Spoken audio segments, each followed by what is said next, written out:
அனைவருக்கும் வணக்கம்.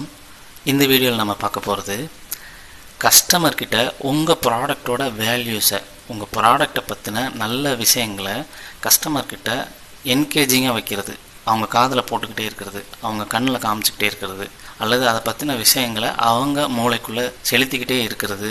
இப்படி பண்ணும்போது தான் உங்கள் ப்ராடக்டோட ஞாபகம் கஸ்டமரோட மைண்டில் எப்போவுமே இருக்கும். ஸோ இது மூலயமா அந்த கஸ்டமருக்கு அந்த பொருளோட தேவை வந்த உடனே, வாங்கணுன்ற தேவை வந்த உடனே உங்கள் பிராண்டு ஞாபகத்துக்கு வரும். உடனே உங்களுக்கு சேல்ஸ் நடக்கிறதுக்கு அதிகமான வாய்ப்பு இருக்கும். ஸோ அப்படி இருக்கும்போது எப்படியெல்லாம் கஸ்டமர்கிட்ட உங்கள் ப்ராடக்டோட வேல்யூவை என்கேஜிங்காக வைக்கலாம் அப்படிங்கிறத தான் இந்த வீடியோவில் பார்க்க போகிறோம். அதுக்கு பிரசன்னத்தை, ஜோதிடத்தை எப்படி பயன்படுத்தலாம் அப்படிங்கிறதையும் முக்கியமாக இந்த வீடியோவில் பார்க்கலாம். இப்போ ஒருத்தர் கேட்குறாரு, என்னோடய ப்ராடக்டை எப்படி கஸ்டமர்கிட்ட மைண்டில் வச்சுக்கிட்டே இருக்கிறது, ஞாபகத்தில் அவங்கக்கிட்ட வச்சுக்கிட்டே இருக்கிறது, எந்த மீடியத்தை யூஸ் பண்ணலாம் அப்படிங்கிற மாதிரி கேட்குறாருன்னு வச்சுக்கலாம். அதுக்கு போடப்படுற பிரசன்னத்தில் ஒரு சுக்கிரன் வந்து நிற்கிதுன்னு வச்சுக்கோங்க. ஒரு கவர்ச்சிகரமான, ஒரு கம்ஃபர்டபுளான, ஒரு என்டர்டெயின்மெண்ட்டான, சுகபோகமான விஷயங்களால் அவங்க மைண்டுக்குள்ளே நீங்கள் அதை புகுத்தணும்.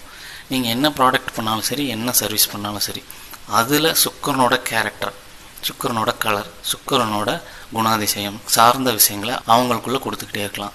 இப்போ நீங்கள் ஒரு பியூட்டிஷியன் ஷாப் வச்சுருக்கீங்கன்னா, சுக்கிரனுங்கிறது திருமண பெண் தான். ஸோ திருமண பெண் எவ்வளோ அழகாக இருப்பாங்க, அதுக்கு என்னென்ன பொருள் வேணும், என்னென்ன கலர்ஸ் யூஸ் பண்ணுவாங்க, எப்படி மேக்கப் பண்ணுவாங்கன்ற வேல்யூஸை கொடுத்துக்கிட்டே இருக்கும்போது அவங்க உங்களை தொடர்ந்து ஞாபகம் வச்சுப்பாங்க. இதுவே ஒரு கார் ஷோரூம்னு வச்சுக்கலாம்.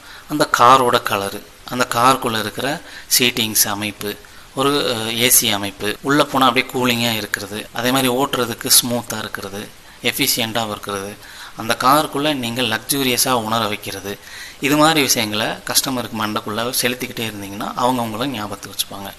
இதுவே பிரசன்னத்தில் சனி வந்து நிற்கிதுன்னு வச்சுக்கலாம்.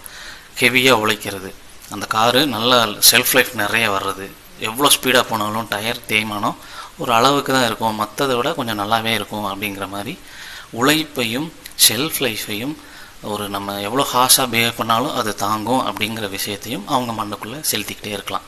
அதாவது ஒரு ஆட் மூலயமா, டிஸ்பிளே மூலயமா, இல்லை மெசேஜ் மூலயமா, கம்யூனிகேஷன் மூலயமா ஏதோ ஒரு விஷயத்தால் அவங்களுக்கு சொல்லிக்கிட்டே இருக்கலாம்.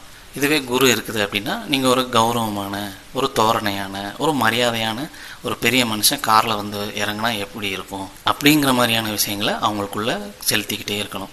ஸோ இப்படி நீங்கள் என்ன ப்ராடக்ட் விற்கிறீங்களோ அந்த ப்ராடக்ட்டுக்கு ஏற்ற மாதிரி எந்த கிரகம் வந்து நிற்கிதோ அந்த கிரகத்தோட குணத்தையும் உங்கள் ப்ராடக்டையும் இணைச்சி குணத்துலேயோ, பொருள்லையோ, கலர்லையோ, ப்ரைஸிங்லேயோ அல்லது என்வரான்மெண்ட்லேயோ, இப்படி எல்லா சம்மந்தப்பட்ட விஷயங்கள்லையும் அந்த இன்ஃபர்மேஷனை கஸ்டமருக்கு நீங்கள் கொடுத்துக்கிட்டே இருக்கும்போது அந்த ப்ராடக்டை பற்றின வேல்யூ அவங்க மண்டைக்குள்ளே இருந்துக்கிட்டே இருக்கும். அவங்களுக்கு அந்த பொருளை வாங்கணும்னு தோணின உடனே உங்கள் பிராண்டுக்கு தான் அவங்க கான்டாக்ட் பண்ணுவாங்க. ஸோ இப்படி தான் உங்கள் ப்ராடக்டை பற்றின விஷயங்களை கஸ்டமர்கிட்ட ஜோதிடத்தின் மூலயமா கொண்டு போய் சேர்த்த முடியும். அதுக்கு ஜோதிடம் இப்படி தான் ஹெல்ப் பண்ணும். ஸோ இது மாதிரி மார்க்கெட்டிங் சார்ந்த அஸ்ட்ராலஜிக்கல் விஷயங்களை உங்களுக்கு தெரிஞ்சுக்கணும் அப்படின்னா நம்ம சேனலை ஃபாலோ பண்ணுங்கள். நன்றி.